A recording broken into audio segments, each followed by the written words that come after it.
you're going through training right now in Arizona. Every night, is it the same routine every night? Yes, because we have 35 cities, we kind of have to have everything nailed down. So that's what we're working on currently. And I feel like we're actually ahead of schedule in our rehearsals, and it absolutely looks amazing. It's going to be super exciting. And we can't wait for the finale after every show to bring some of the Gold Squad on the floor and have them party with us. Hey, we got some gymnasts out in the audience, so they're going to be watching it. I'm sure one of the things they're thinking is, how early an age were both of you when you tumbled onto the mat? And the follow-up, what was it about it that did it for you like nothing else did? Yeah. So we actually both started pretty late, gymnastics. I was 6 years old. Same. She was 6 years old, but most people start in mommy and me classes. And personally, for me, I kind of love the flexibility of the sport, how we had 4 different events. So you have different strengths and flexibilities on each of the events, as well as forming your own routines to those strengths.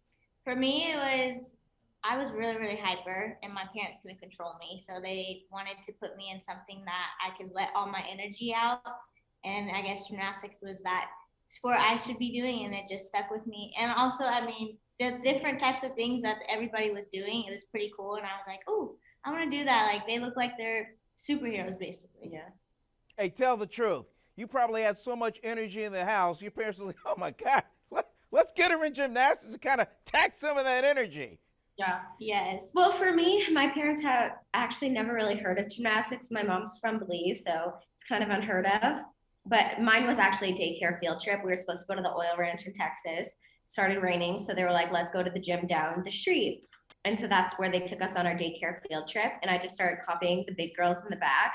And the coaches came over and was like, wow, you're actually pretty strong and talented. Like, we'll send a letter home, see if you want to join. And that's how that happened. Oh, so you're like you're in the back. You're just like you're tumbling and you're perfecting all these things, and all of a sudden they're like, maybe they got their clipboard out and they're like, huh, Yeah. Miles, we got to put a check mark by that. Yeah, exactly. I want to segue a little bit into this because it's a hot button issue these days. I have 2 elite swimmers in my house, and between the pressure of competing and striving to be the best and the pressure of that, then we got COVID, we got thrown into there, and the mental aspect of elite athletes.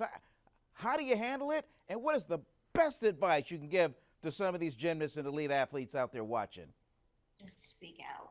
Yeah, I would say speak up for what you believe in. Take care of your mind, body, your soul, your health. And I feel like we've struggled along the road of doing that because us as athletes, we kind of want to figure out everything out on our own, and we don't want to ask for help because we're kind of stubborn, and that's what makes us so good. But it's never too late, or you're never too weak to ask for help, and just go ahead and do that. Don't be afraid.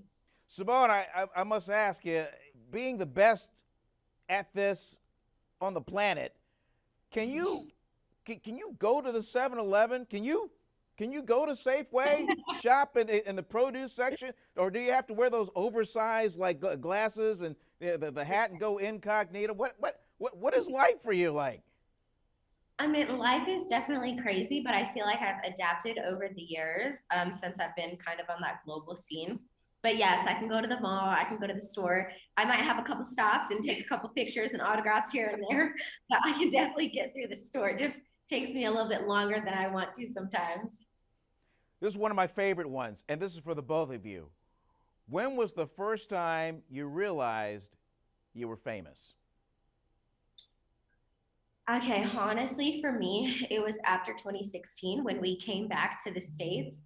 It was just everybody knew who we were. We were on everything. We were on every magazine, on every television show. It was so crazy. I don't know when I will ever consider myself famous. I'm very like humble about certain things.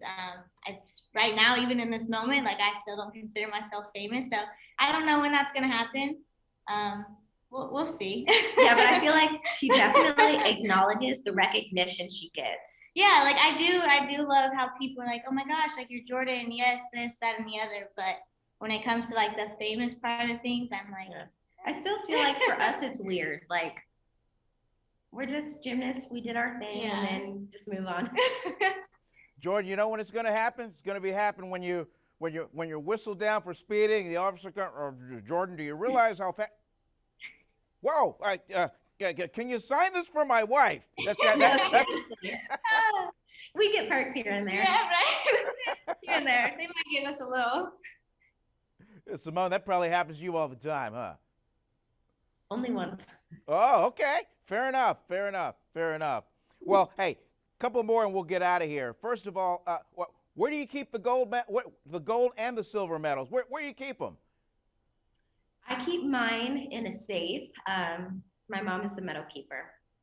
Mine's hidden in a safe where nobody can find it. Let me tell you a story. You won't believe this. I interviewed Mary Lou Retton once, and I asked her, where do you keep these gold medals? She told me for years she kept them in a Wonder Bread wrapper underneath her bed. And can you believe that? And it was only, it was like 20 years later or whatever, her husband finally dug them out and then mounted them out, and now it's on the wall. But I asked her about that, and I was like, wow, man, how come you didn't put them on display? And she goes, well, at some point, you realized you did it. You know you did it. Everybody else knows you did it. I don't really have to kind of, flex and just kind of display them all, because so Right. that was her response. That's awesome. I know some Olympians keep it in like a sock or a drawer or this and that, but a lot of us also keep them in a safe because we cherish them so much and they're very special. Hey, continued success on the store. We can't wait to have you in San Francisco. Thanks so much for a few minutes. You're Thank welcome. you. Thank you.